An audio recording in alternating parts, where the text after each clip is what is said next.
All right, guys, glad you're here. Hey, Ron, how are you doing? Let's talk a little bit about the last weekend of the tax credit coming up. 2 more weeks, and we've got some things to get done. Glad you guys are here. Let's say hello to Mr. Nixon. How are you doing? Ron Nixon, can you talk to me? Uh-oh. Okay. How about Neil? Are you there, Neil?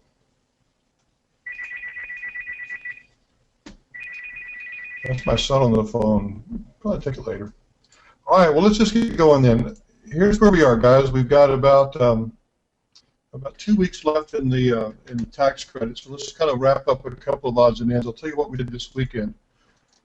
We were in the final installment and the end of the home tax credit part of the American Recovery and Reinvestment Act of 2009. I'll tell you that we are seeing an unbelievable increase in traffic.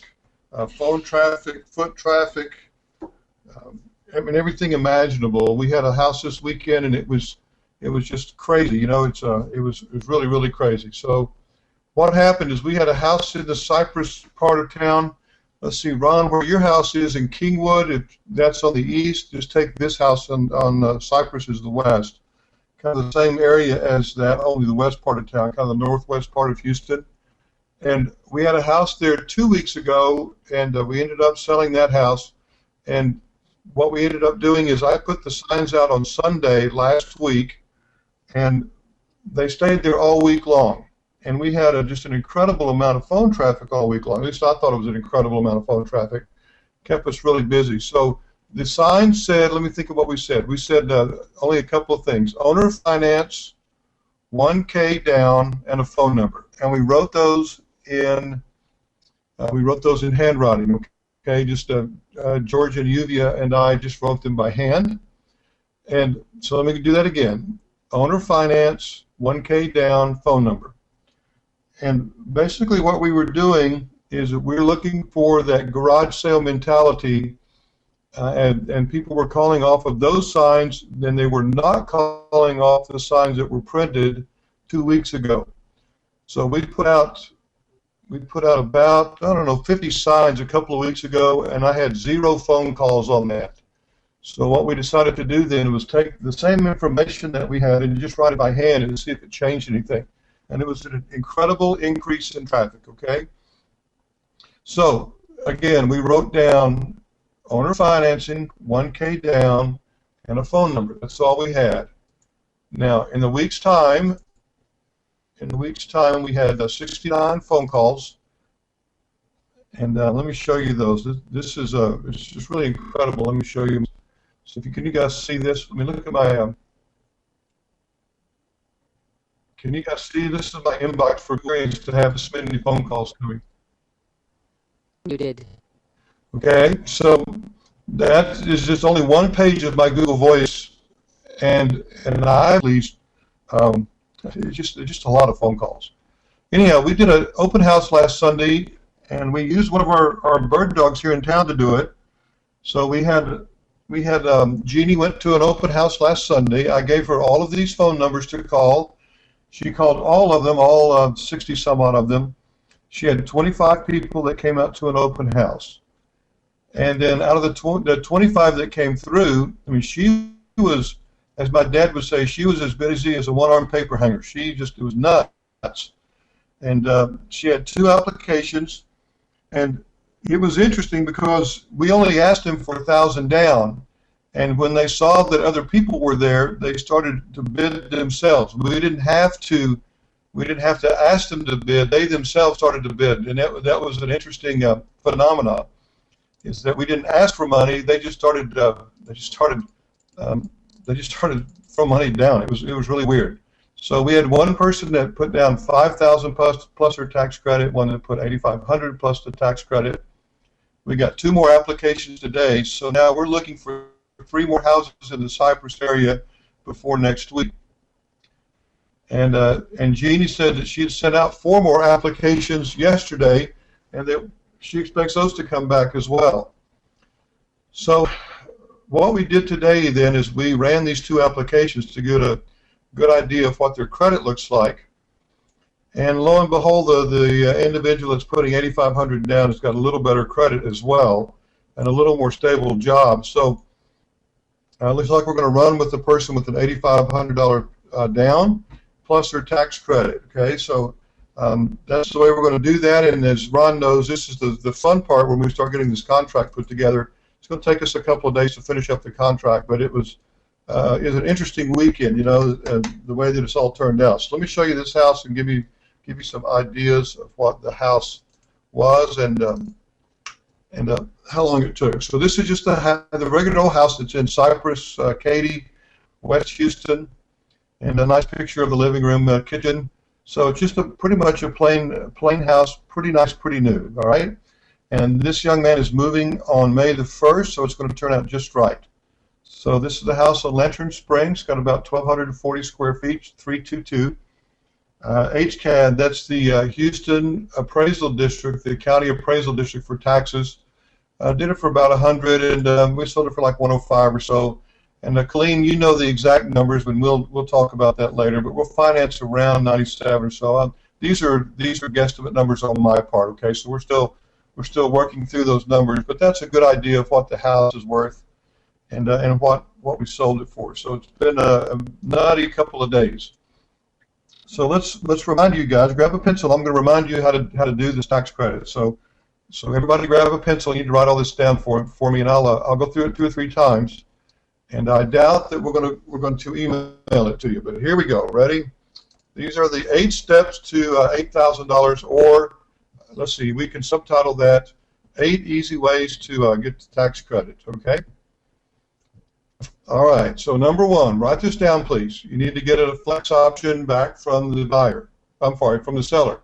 Get a flex option back from the seller. Now we all know that can be kind of a trick, but that's what you're trying to do. Number 1, get the flex option back. Number 2, after you have the flex option back, you need to market the property. Okay, so how do you market the property? That would be Craigslist, Do Deals, Backpage, Postlets, Oodle, any of those. And then what we do down here a lot is signs, bandit signs. Okay, so the marketing into that for this particular house was the bandit signs for another house. All right, so that's what we did to market the property. Bandit signs. We did a little marketing online, but most of the people came from those calls from the bandit signs. All right, once we have marketed the property, I would have an open house, and I would have all those people come at one time. So I would not have, you know, multiple open houses and show it individually. I would have all the people that you have lined up to show up at one time. We were doing an open house for Julio's house over the weekend, and we had 3 people waiting to see the house, and we had 1 person really, really interested in it. So, okay, so make sure that you get them all to show up there at one time. All right. Once you do that, then it's a little easier to find yourself a buyer. Make sure the buyer understands that the tax credit is going toward the down payment. Now, you don't have to take all of the tax credit as a down payment, but you do have to, I mean, if you're going to make any money on it, you've got to take a portion of it as a down payment. So make sure, number 1, make sure your seller understands that you're going to take the tax credit, and then number 2, make sure the buyer understands that that's part of the down payment. Okay, so let's go backwards on this. Obtain a signed flex option, and during that time when you're getting that flex option, make sure that the seller understands that you're going to try to capture the tax credit. Okay, once you have a full understanding of what you're doing and a full understanding of the numbers, and it's really important that when you get the signed flex option back that you get all the correct numbers. Okay, then you market the property.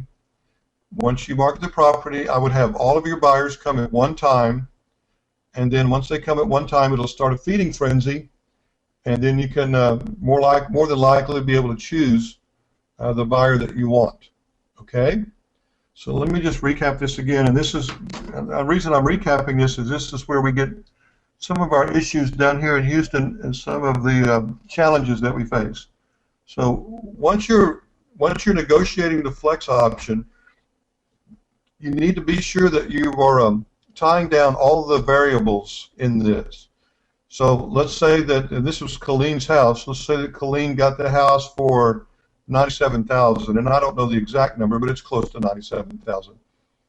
And then what she's trying to do then is mark it up $8,000 so she can capture the tax credits. So she's going to put it on the market at what, 105? Okay. Then she also needs to understand what the homeowner's monthly payments are. So if his payment is $950, then what she'll need to do is back into that and get an interest rate that will show that they're going to make a payment of $950, and that includes the taxes and insurance. So we did this with the apprentice group last week. What you need to understand is if you're doing owner financing, you need to back into those interest rates. So what you need to do then is go to the taxing authority and figure out how much the school tax and the county tax is, and then you divide that by 12. Let me type all that in so we make sure we understand all this. Okay, let's see. Julio, we did this last week. Julio, Skype me some question here. Do you remember how to do this?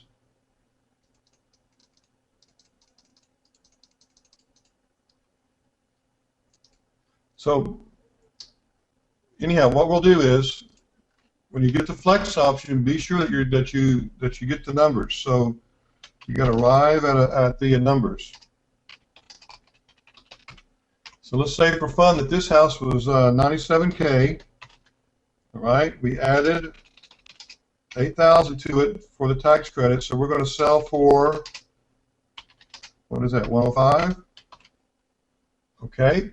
Our payments are about, let's say, and I don't know the exact numbers, and clean up, we could probably put you on and get the exact numbers.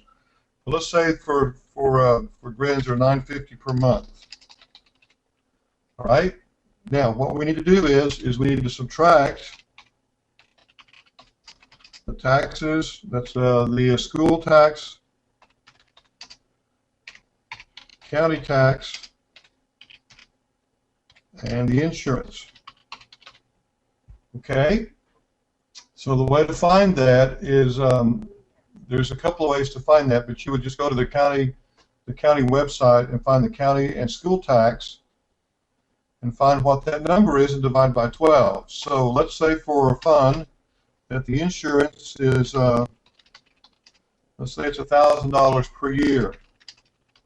Okay, then we divide that by 12. Let's see, divide by 12, and that equals your monthly, right? Everybody understand that? So that's going to be about, what, $89, $90 a month? Monthly if it's $1,000. Okay, let's say that your taxes, let me do something easy. Let's say the taxes, that's all taxes, whoops. Let's say that that's $2,400 per year, divided by 12. And that's going to give us how much? Was it $200 a month? Somebody tell me if I'm doing some stinking thinking there. Okay, so that's going to give us $200 a month. Now we take the $950. Take your $950. Whoops. Minus 200. Minus 89. Now you understand where these numbers came from. This is our full interest, PITI, principal, interest, taxes, insurance. So we took $1,000 of insurance divided by 12. That gave us about a number of about 89. Let's say we took $2,400 worth of taxes and minus that. So it's $950 minus your taxes of $200. That's $750. Minus 89 would give us a number of around what, about $680 or so. Is what our monthly payment would be. So monthly, that's principal and interest. Well, dang it, monthly. There we go. Principal and interest is about $680 a month. All right. Now the way to come back to this is you back into this number you back into this number on an amortization schedule. Okay, and if I'm messing you up, somebody holler at me. I don't get it, and I'll be glad to go back and I'll run that amortization and everything. But you'd go to an amortization schedule and then work your way into $680. Okay. All right. So that's part of what you have to do to get your sign flex option. Okay. You really need to get all that worked out before you start to. Thanks, Julio. That's exactly right. You need to get all of that worked out before you start showing the house, because when you start to market the property and showing the house, people are going to ask you these questions. And let's say for just for the sake of this particular exercise, let's say that $97,000. Let's say that click here. Hang on. Let's say 97K. And to get my payments at $680, that's going to be about, let's say, for just this argument, it's going to be about 7% interest, okay? And that'll give us our $680 per month. Now, when you start to market the property, people are going to call you, and they're going to ask you one specific question. And the one question is, how much per month? They're less concerned about how much the house costs than they are how much per month. They are less concerned about how much down as than they are how much per month. So as people talk to you, the first question they're going to ask you is how much per month. The next question they're going to ask you is how much down. The next question they'll ask you is what's the interest rate. Okay, and here's the answers. How much is it per month? Well, it's about $950 per month. About $950 per month. Can you give me an exact number? Well, that depends on how much you put down, and it depends on what your credit is, what your credit looks like. Okay, I'll say that again. Your payment's going to be about $950 per month. Could be $1,000, could be $900, but around $950 a month. Okay, how do you decide what that $950 is? It depends on how much you put down. It depends on what your credit looks like. Okay, and then 99.99% of the time, they will not ask you any more about how much the payments are, because they've got a range of $900 to $1,050, whatever that range you decided to do. Okay, the next question they're going to say is, it's $1,000 down. Yes, it is. Come on out. That's the minimum down is $1,000. And then they got there, and the minimum down turned out to be $8,500. Okay. Now, is that something we're trying to get them in there for $1,000? No. If nobody showed up, we would have sold the house for $1,000 down. Okay. It was not an auction. We were not trying to have people outbid each other. We would have sold the house for $1,000 down. But the two people who decided they wanted to put more than $1,000 down so they could get the house. Okay, they liked the house that much. Okay, got anybody have questions about that? So you're going to market the property, market it on Craigslist, Backpage, Do Deals, and then for us, we put out a lot of signs. Okay, now once you decided that you've got a person that you like, they need to fill out the buyer's application. So write that down. The next step in the equation is find the buyer and fill out the application. Okay? So if you've not seen one, here's the buyer's application that we use with my group. And now let me see if you can see this. Make sure you got it all. Can you guys see that? I've got like a little bitty page. Can you see that? Somebody type in and say you can see that. I'll tell you what, Colleen, I'm going to unmute you. Will you talk to me? Hey, Colleen. Yeah, hi, Stan. Can you see that? I can see the top half of the page only. Yeah, that's all my screen shows. I didn't shrink it. Oh, okay. So did I explain the taxes and insurance okay? Does that make sense? Yeah, the numbers are off, but they're close enough. Yeah, it's a WAG. You know what a WAG is? No. It's a wild guess. Okay. So it's just a WAG, yeah. But anyhow, you can get this application on Do Deals, and this is just a regular credit application from Do Deals. And Colleen had the best suggestion today ever. And what's the suggestion, Colleen? Well, the signature up there in the upper left keeps getting missed. and we end up having to send them back to get them signed. So I Right. suggested that we move that to the bottom where it's more obvious that they need to sign it. So what I'm going to do tonight, I'm going to take these two boxes, Colleen, that are right here, and we're just going to push them to the bottom of the page. Does that make sense? Yeah, And that'll be because we can't pull their credit or anything without their signature. right. So you guys understand what's happening is that we have people that are and this was Colleen's house, and she's ready to get it all done, right? And she's Yeah. ready to get it finished, but the borrower didn't sign up here. And it's just hard to see, right? So we're just going to move that box down to the bottom of the page, and it'll be a little easier to see. And I think I'll take all this writing stuff out, and I'll try to change the format a little bit, so we can see that a little better. Okay, so you get this off of dodeals.com, and this is a Word document, and all I did was all I did was come in here and just change it. So it's just a Word doc, so you can change it, okay? And put anything that you want to put in there. Okay, everybody see what I did. So if you have questions, hop in. Neil, you got a question? Oops. Can you post a new application at Due Deal site? I think it's just a regular old application that's on there, and it's got a box in here. The two boxes that are on Due Deals are these two boxes, and all I did is just put my little group's name in there and just change it up. So it's not real hard to change. Okay. So once you found a buyer, the next thing, and Colleen, if I leave something out, I'm going to leave you unmuted. So hop in there. Okay. Okay. You need to get an application from them. Once you have the application, then what you need to do then is run their credit. Okay. Now, Colleen, what does it take to get their credit run? Well, you just send it to somebody who does that. We send ours to Donald, and he gets them back with a credit check and the background check, usually in 24 hours. And what determines if they buy the house? Is it a credit thing that determines that? No, it's viable income. There you go. One of the great words, too. That was perfect. Stable, verifiable income. So Colleen had a really good guy, our boy Sebastian, remember him? And he really wanted to buy a house, and he really wanted to buy a house, and yes, he's got all this money, and we just couldn't verify his income. You know, nobody could tell us how much money he was making.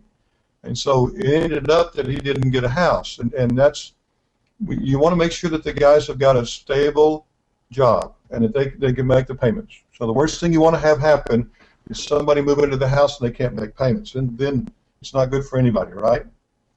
So after you do the application, then you're going to execute a contract. Now, this can be any kind of contract. You know, the tax credit can be, it can be a regular sales contract. It can be an owner finance. It can be anything, as long as they're going to move into the house. It doesn't have to be an owner finance house. It does not have to be a wraparound contract. It just has to be a sales contract. Okay, so in Texas, that's a sales contract of some sort, or it's a wraparound is what we do here. In other states, that could be a land contract. It could be a contract for deed. It could be a lease option in some states. That works as well, okay? But you have to have some kind of a sales contract. Now, Colleen, do you remember all the parts on an owner finance sales contract here in Texas? Oh, it's just the standard Texas real estate contract, and then there's an owner finance addendum, which is really nice in Texas because you can get all that stuff off the state website. It's standardized. The Right. state that I live in isn't like that. It's a lot more complicated.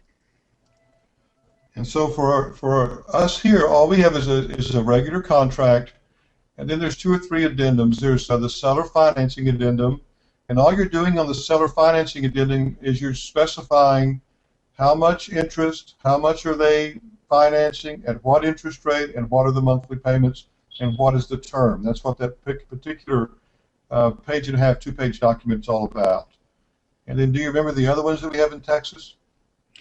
Well, if there's a homeowners association, you have to have that addendum. Right. And then there's a lead paint thing that's standard, I think, in most states. Right. There are a couple of other things if it fits, if it's in a, what is it, a hurricane zone or flood zone Right. or something. A wetlands area, right? A flood zone or Yeah. wetlands area, right? So you want to do a little research and make sure you have all your little addendums in a row, and it's been a fun couple of months as we keep adding more and more and more on every closing, don't we, Colleen? It's like, oh, there's another one there. Okay, so once we have that, then what do we do, Colleen? Once you have the contract, you go to the title company and close it. Right. So you be sure that you get some escrow money from them, and we've done it two ways. We've had escrow money made out to us, and then we've had escrow money made out to the title company. Making it out to us, we like it that way because we can control the money. Making it out to the title company makes it a little more efficient because they can order everything, because they control the money, and they can order the homeowner's certificates and and whatever title work they need to order. They can order all that knowing it's going to get paid for. Okay, so there's a couple of ways to do that. All right, so once you've done that, you've got the contract at the title company, you're ready to close, and you close the deal, and then here's where the fun starts. Okay. So once you do that, then you need to file the tax credit information with a CPA, and then have him mail it or electronically file it with the IRS. Okay, you want to get the CPA to specify that the check will come back to him. All right, let me say that again. Once you finish closing, what we do is we bundle all of this stuff up, and I'm going to show it all to you here in just a little bit.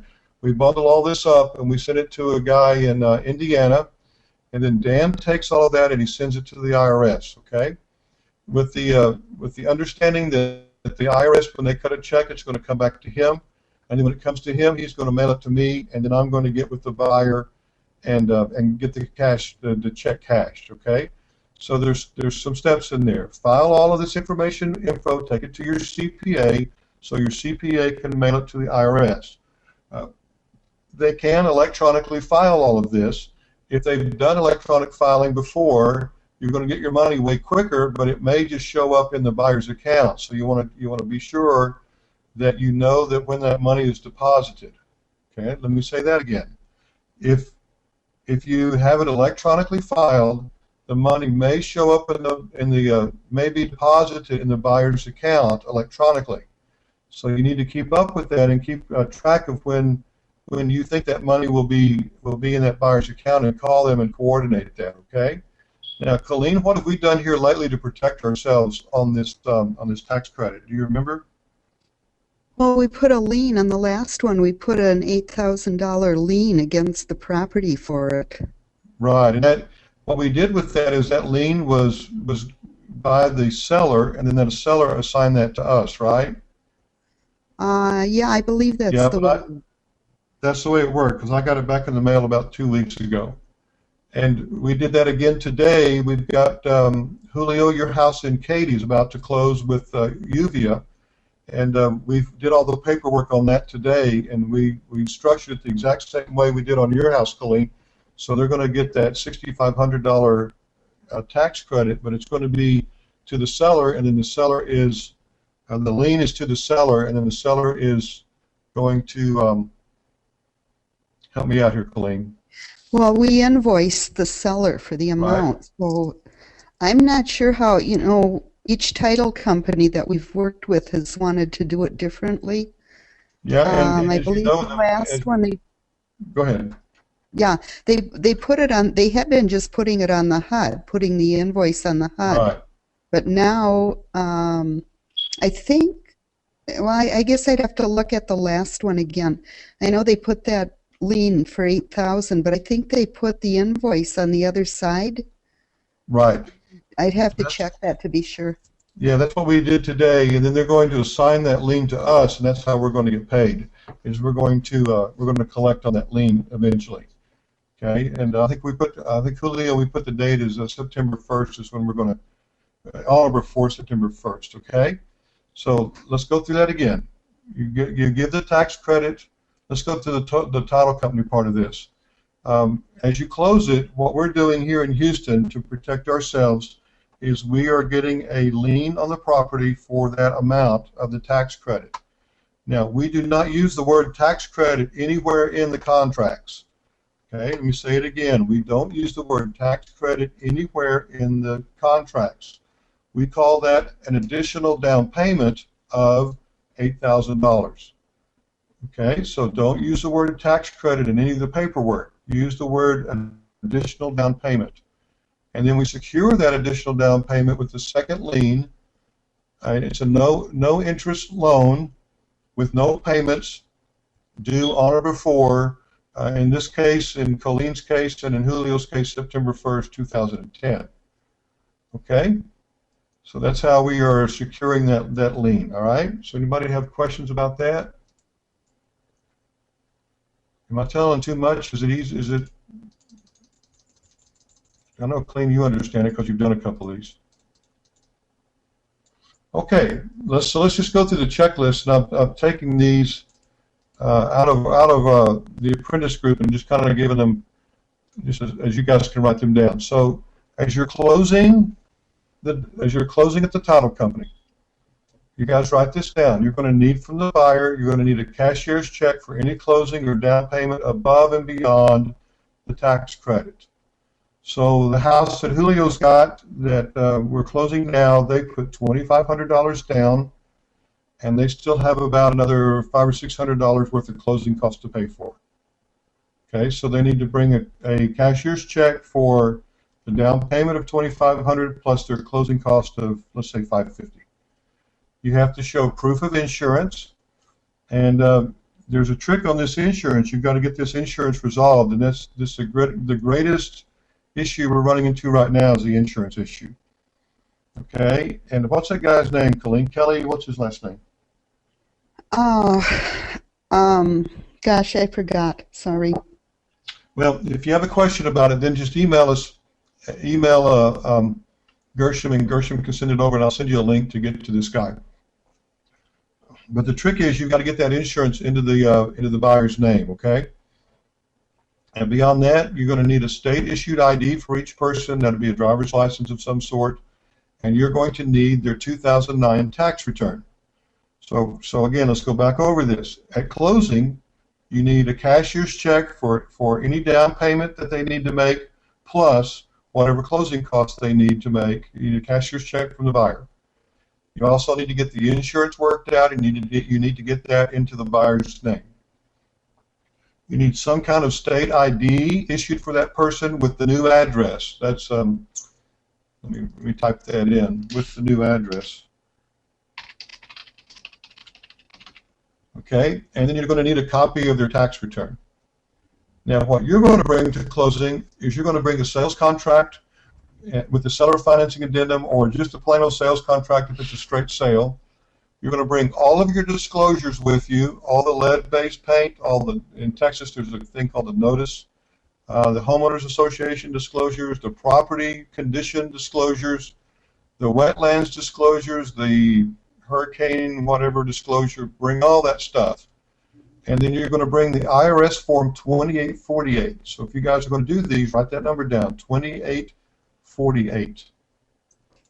Okay, yeah, Ron, it's insurance for investors. Kelly Troy, thanks, Ron. Kelly Troy is that guy's name. Okay, now let's look at the 2848. All right, the 2848 is just the power of attorney for the CPA to do the work on this person's behalf. Okay, can you see that, Colleen? Does that work okay? Yes, I see it. Okay, in my little screen here, it's about so small I can't see it. This Form 2848 will not be honored for any purpose other than representation before the IRS. This allows the CPA to do the changes that he's going to need to make to get these people their tax refund. Okay?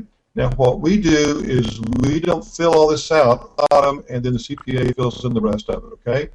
So all we do is sign here and date it. Everybody cool with that? So there's some other things up here on top that needs to be filled out. I never fill it out. I just let Dan fill it out. That's a nice way of saying I'll make him fill it out, okay? So I don't put their names and addresses on there. I don't put any of that in there, because every time we decide that it's correct, then we get to go back and do it again. And so just let them sign it, and then let the CPA fill out the rest of it, okay? So that's what a 2848 looks like. That's the IRS Form 2848 as a power of attorney. Now, the IRS has come up with another wonderful piece of paper. Let me see if I can find it. Yeah, here it is. And this is the 50, and that's the first-time homebuyer credit and repayment of credit, okay? So what it says to do is you're going to attach 40X. And basically all we're doing with this is having them sign this. Let's see, for your house, Colleen, Dan sent that back. This is the piece of paper that Vivian was looking for. You know, it's 5. This is the thing that Dan sent to Vivian, and he took care of the rest of it. Okay, so he took care of putting the numbers in the correct place. You just hit 5405. Make sure that your CPA has. Once you've done that, let's see.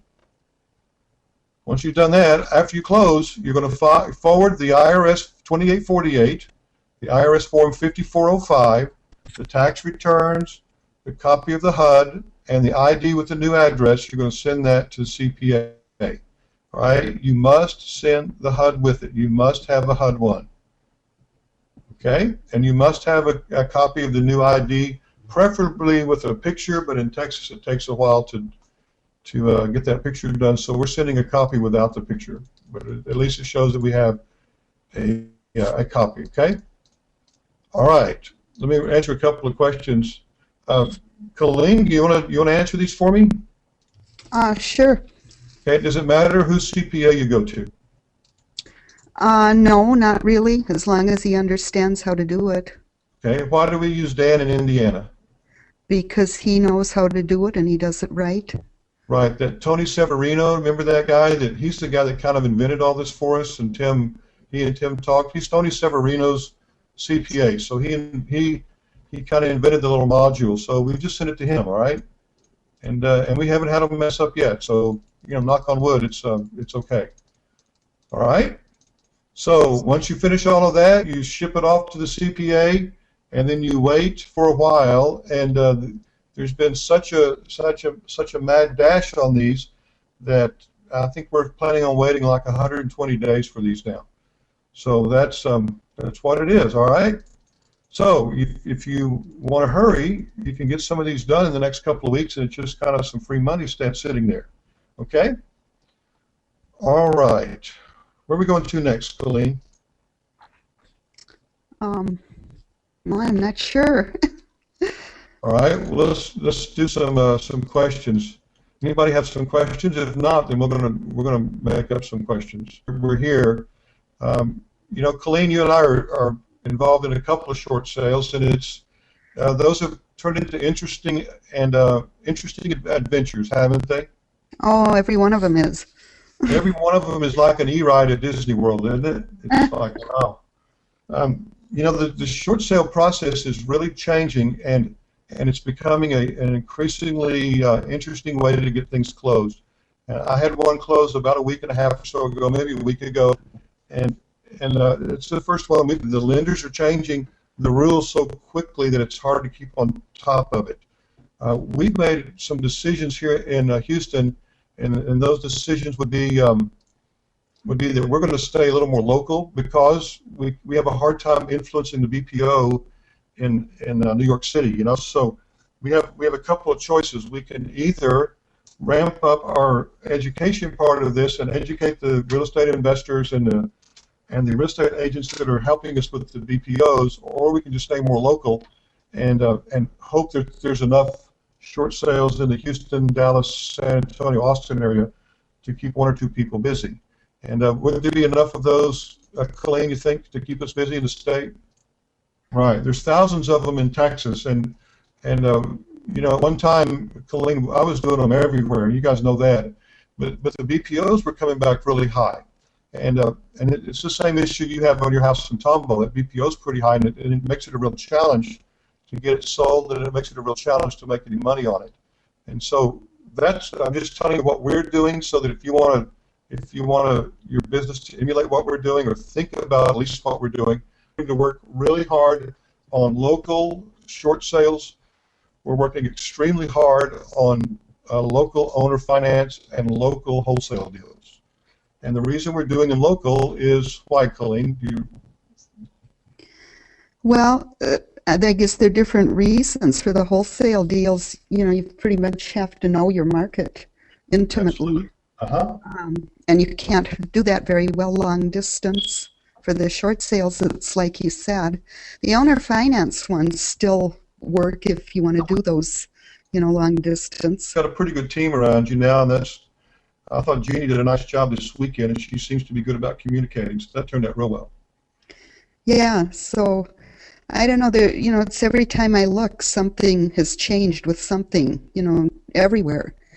And so part of the result of that is that there's a tremendous amount of confusion out, not very well educated investors.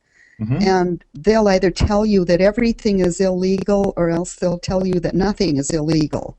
And so it's really getting more and more difficult, I'm finding, to deal with anybody. And of course, the sellers out there are, totally out of it. They don't have a clue what's going on. And so there's a lot of time you have to spend educating all these different groups if you're going to work with them. And now that can be challenging.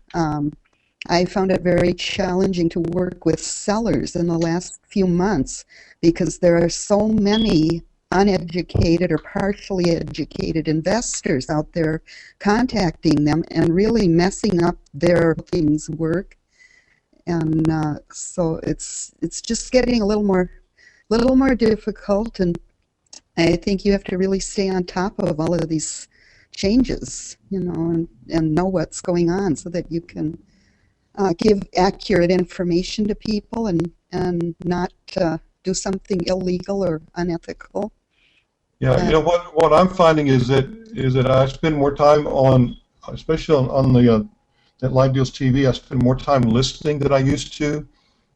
And it seems like the more I can listen to what other people are telling them, the more I can, I don't say combat, but the more I can craft a better response for them. And I can craft a better solution for the lines we're living within now in our country, And right. So you have to be really, number one, I'm finding that you have to be really cognizant and listen hard at what they're saying and try to dig beyond what they're saying and try to understand a little more of what they're, so-and-so said they could do this. It's like, boy, I wouldn't want to do it that way. And then you've got to really think about how to craft it in such a way without coming off as, because as you know, Colleen, these guys are extremely desperate, and they're going to believe whoever the guy that gets closest to what they want to do tells them, even if it's correct or incorrect. So what you want to do is you've got to find a way to tell them that this is the proper and appropriate way to do this, and be careful doing it a different way than that. Trying to find a different way to tell people that they really don't want to do it that way. That it's really not good for them. And so it's the same thing that you're saying. And as we're talking about the short sales, the guidelines are kind of being tweaked every day as we're going through all of this. The Equator system with Bank of America has now kind of changed that system with all of Bank of America, and that will trickle into other lenders as well.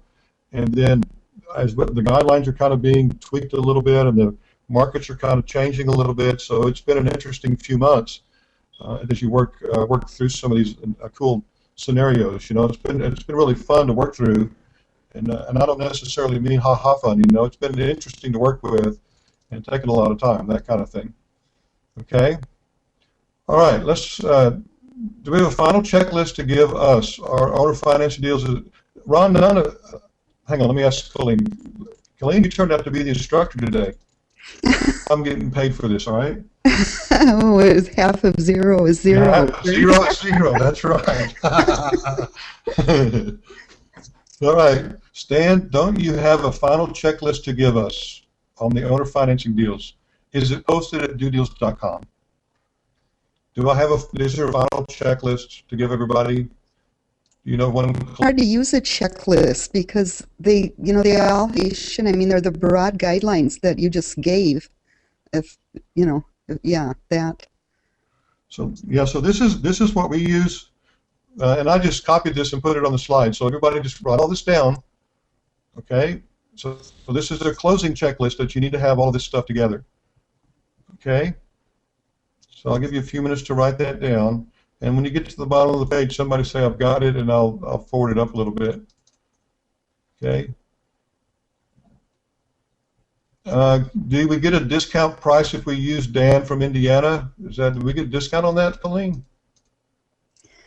I really don't know what his regular fee is. He doesn't charge a whole lot. No, it's like $150 or so, something like that. He's not real expensive. That's the only reason we use him is we don't get any money from him, or I don't think it is a good price. But I'm not saying that. But it's not because of it's a great price or we get money back, or I just use him because he's done them, and I think he's way cheap, and he should be probably charging $400 and $500 a pop. But I just send him a check for whatever it is, $125 or $150. Okay, so I think that's already discounted to the discount. Okay. All right, so everybody done with that? If you're not done, then type in "I'm not done yet" if you're writing it down, and I'll leave it up there a little longer. Okay, a state-issued ID would be a driver's license, would be in most states. Okay. All right, and then beyond that, let's see. I've got the CYA doc. We're not doing this a whole lot. I don't think we've done this in the last couple of houses, have we, Colleen? Not on the owner finance. Yeah. I do them on short sales. Well, we took kind of an idea from the short sales, and that was that kind of that client, that affidavit of understanding, and I kind of just took the IRS code and I broke it down into one-line sentences that they could initial. So if you want to write these down, again, this is just a Word document. It's pretty simple. I'm a U.S. citizen or a resident alien, and we have a lot of people, Colleen, that are doing these owner financing that are not resident aliens. We have a lot of people that are trying to get their Social Security number, but they have all kinds of cash. They have a lot of cash. We have an adjusted gross income of 2009 of less than 125 or 250 if it's combined. I have not owned a home in the last, as a primary resident, in the last 3 years. Or if you're doing the second time home buyer, 5 of the last 8 years, I have owned a home. I will reside in the house I'm purchasing for at least 3 years. If I do not reside in the house at ABC Main Street, or if I default on the loan and the house is foreclosed, the IRS can come seek full restitution and get a refund of that tax credit. And then this is straight from the IRS website. The obligation to repay the credit on a home purchased in 2010 arises only if the home ceases to be your principal residence within 36 months from the date of purchase. The full amount of the credit received becomes due in the return year of the home ceased being your principal residence. So basically you have to live there 3 years as your principal residence. Okay, I've got a question for you, Colleen. Now Vivian, her son's living in that house right now. Is that going to be her principal residence? Or she's not living there? I think her son's living there right now, but she's claiming that as her principal residence, and the other place is not. Oh yeah, I don't know. It depends on what she homesteaded. She can only homestead one.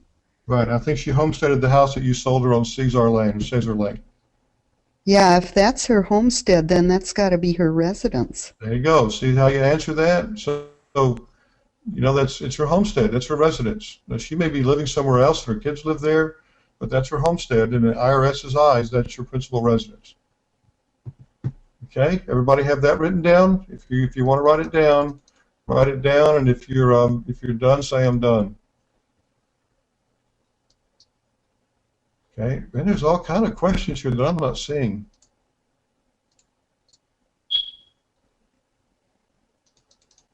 Okay, very good. Let's go back up and do a couple of questions. Colleen, as long as you're here, do you mind answering questions? No, that's fine, as long as I know the answer. Well, just make it up, okay? It's all good. Let's see, the Form 2848. Yeah, we'll go back to the 2848. Here's the 2848. So Kevin, here, that's what that is, and that comes straight off the IRS website. I did that it's just a PDF document off the IRS website, and what I ended up doing was converting that to a Word document so I could make some changes in it. Okay. Yes, we say do on or before September 1, 2010, not 2020. Okay, how come we use that term, Colleen? How come we said on or before September 1 or 15th now? What is it? I'm not sure what you're talking about. When we got that lien on Wind Trail that got assigned over to us, and it's that lien is due and payable on or before September 1st, 2010. How come it's September 1st? I don't know. My guess is because that's how long it takes for the IRS to process the check. There you go. Perfect. See, that was great. So what we found out is one morning I was going to be a smarty pants, and I called old Dan Pickard up and just to talk to him about some of these rules, and I was just talking so I could use some time up on Live Deals TV, quite honestly, and Dan said, you know, that these IRS checks they're so far behind, they're now taking 90 to 120 days. And it went like, oh my gosh, we were expecting to get paid in 10 days, and now it's 90 days? Wow. So now how do we protect ourselves? We've got people living in the house for 3 and 4 months. How do we get our money out of these guys? And so Tim devised a way to write it so that we're going to do additional down payment, and you have to use those words on the contract, additional down payment, due on or before, and then we figured we'd just put it out about 5 months. We put the date out about 5 months, so that if we put it at 120 days and it took 125 days to get the check, then I didn't want to be put in a bind of having to foreclose on a house. So this way there's plenty of time, and hopefully it's not going to take 6 months to get our money. If it does, then gosh, we got some issues, right, Colleen? Yeah, we got some issues, but Yeah, it's going to be cash for clunkers, you know, only for houses. And I counted them today. We've got 11 of these, so that's $88,000 we've got laying out there that we need to get collected from the government. So we've got to get these done. Judy's asking, will this webinar be posted on Do Deals University? I don't know. I just don't know. All of these forms are not posted on Do Deals, Judy. Let me just give you where these forms are. The 2848 and that other document. Do you remember the number, Colleen? What was that 5405. 5405. Both of these documents are from the IRS. And you can see where I am up here. So look, you can copy this down. So copy that down. See my web page here, irs.gov. And if you get to the IRS and you just search for 5405 and 4828, these will pop up. All right? I just made these up, so I'm not sure if they're on Do Deals or not. Okay, and I messed with them some today to make them a little more readable and a little more detailed. So I'm sure we can put them on there, and I certainly don't mind putting them on there. So we'll try that too. Okay. Okay, Judith, what do you're not back? Okay. Okay. Yeah, you know, the question is, I don't understand, Colleen, is can it be her primary residence even though she doesn't live there?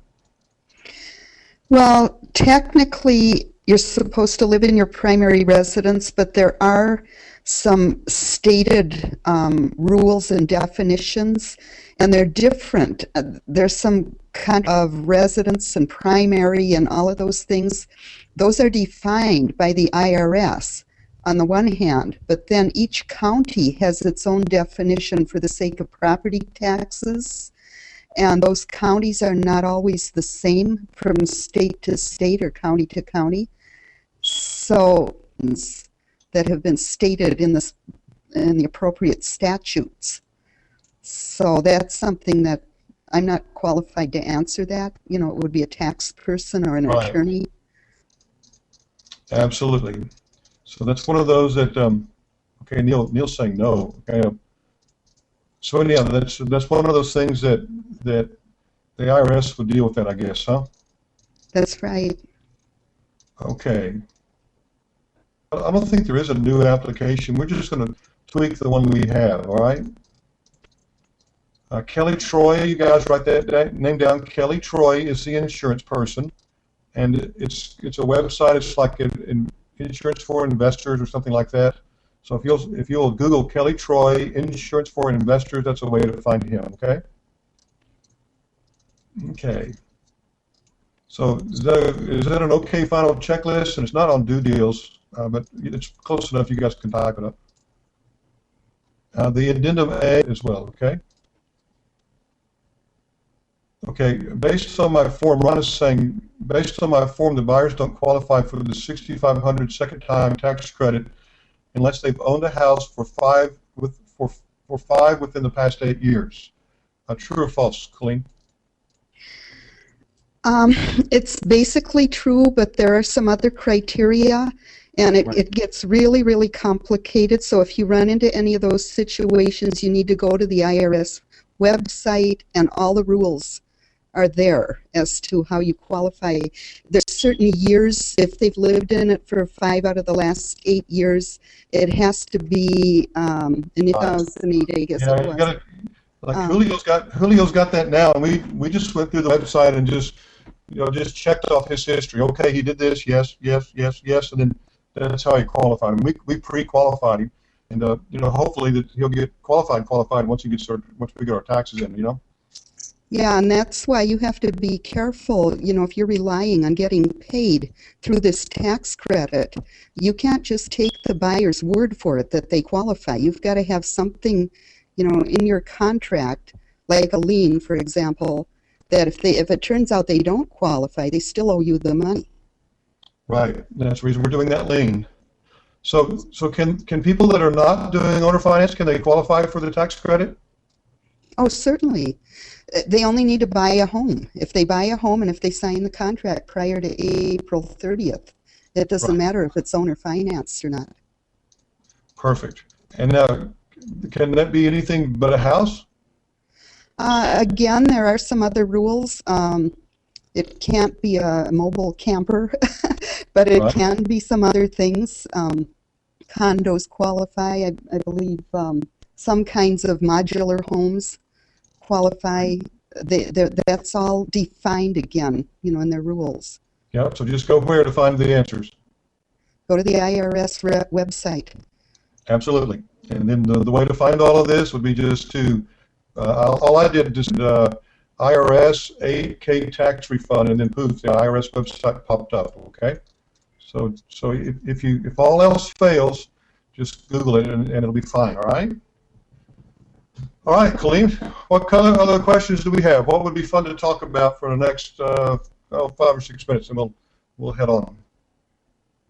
It's come up for me quite a bit, and I think it's very important for people to understand. I've had a number of sellers that I was working with to get them to agree to these owner finance deals, but they were holding out for a price that was too high.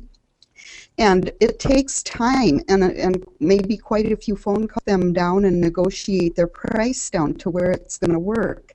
Well, I have lost, I don't know how many, quite a few over the last months, because during that process, some other investor called them, somebody who didn't quite know what they were doing, and basically accepted the high price that the person wanted and assured them that they could get it, which just isn't going to happen.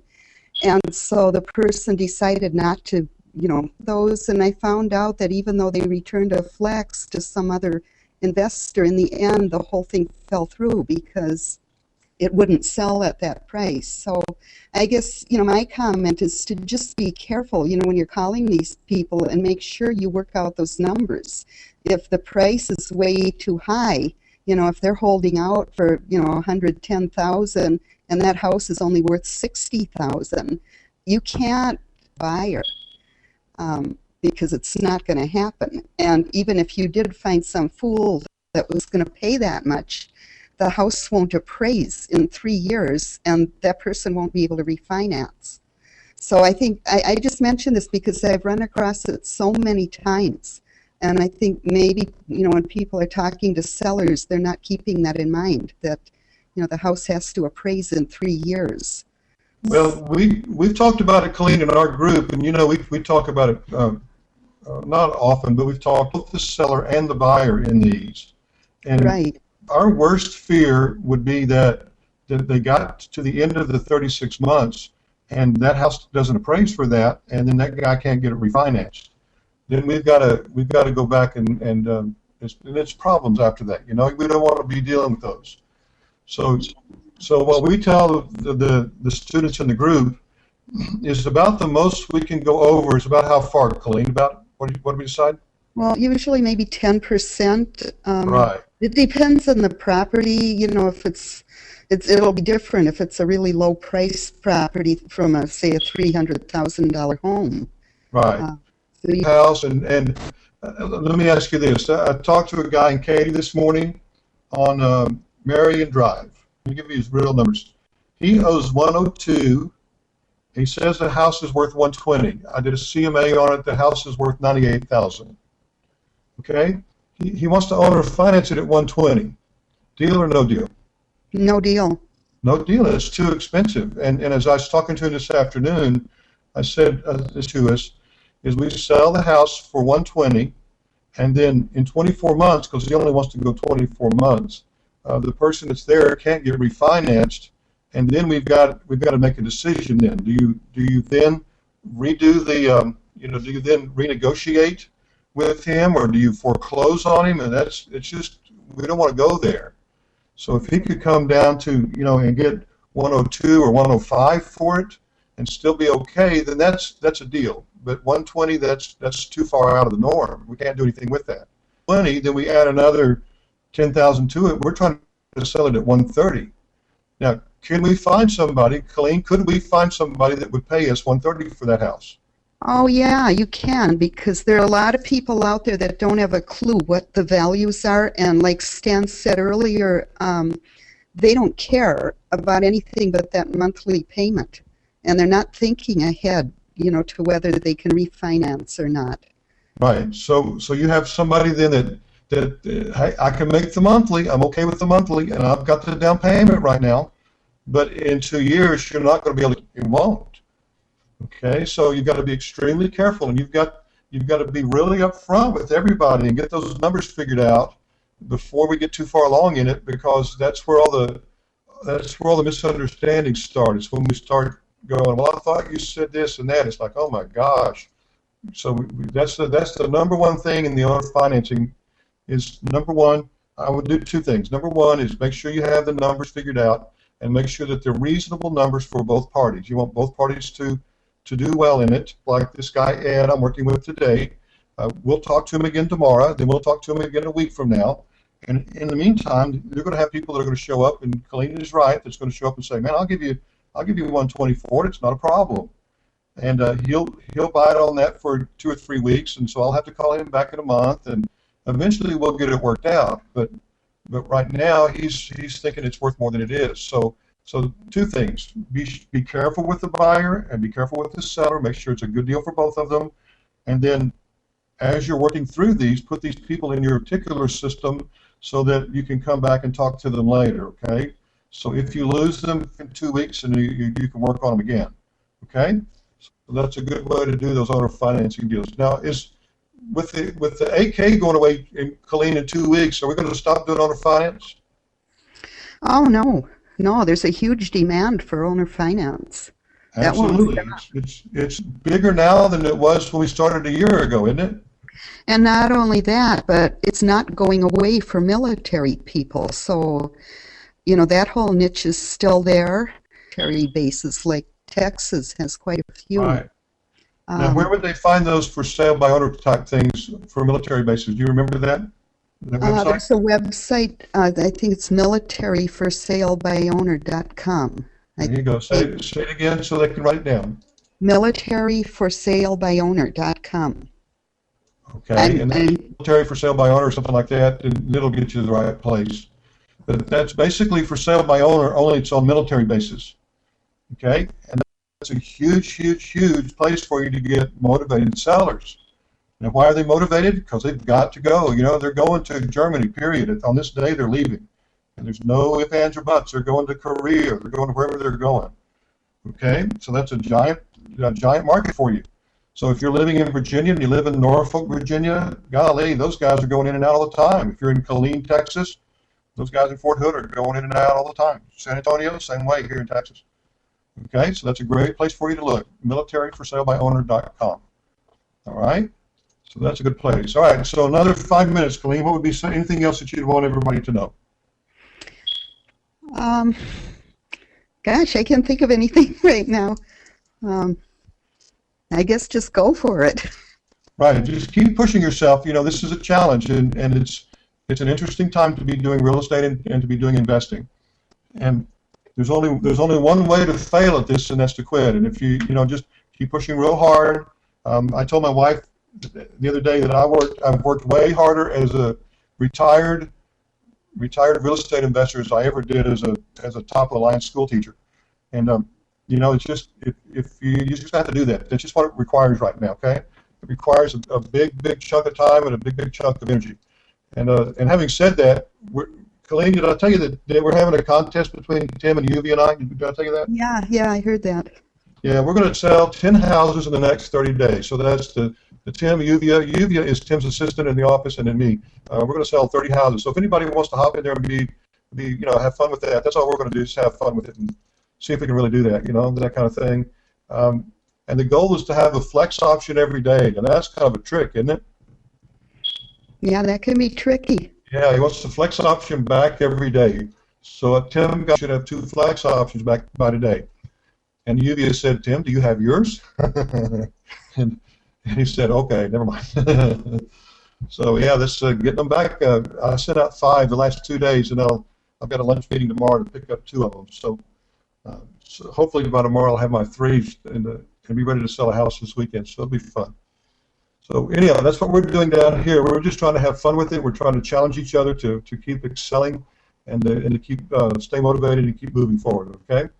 And beyond that, let's talk about one other thing. Tim wanted me to remind everybody that this will be the 3rd to the last Tuesday that we're going to do this particular webinar. Okay. He's got plans that I'm not sure if he's going to change it or if he's going to do it differently, but this will be the 3rd to the last one. So at the end of the month, we're going to stop doing the Tuesday webinars, and we'll see what Tim has up his sleeve for a replacement or something. Okay. Okay. Earl, I'll just send these over to you. Okay. So these other things that you're looking for, I'm going to shoot you get those. All right. You can access them there. And if you guys have some questions, I think most everybody that's on here today is on my Skype. So just Skype me, and I'll be glad to work with you on any of these, okay? All right, so it's about 6:15. So any other questions? If not, we're gonna run on. All right, thank you guys very much for Gail. I appreciate you being here. Oh gosh, Stan, thanks. Yeah, all right, really. All right, thank you guys very much. Have a great rest of the week. We'll talk to you later. Thank you. Bye-bye. Bye, Colleen. Yep, bye.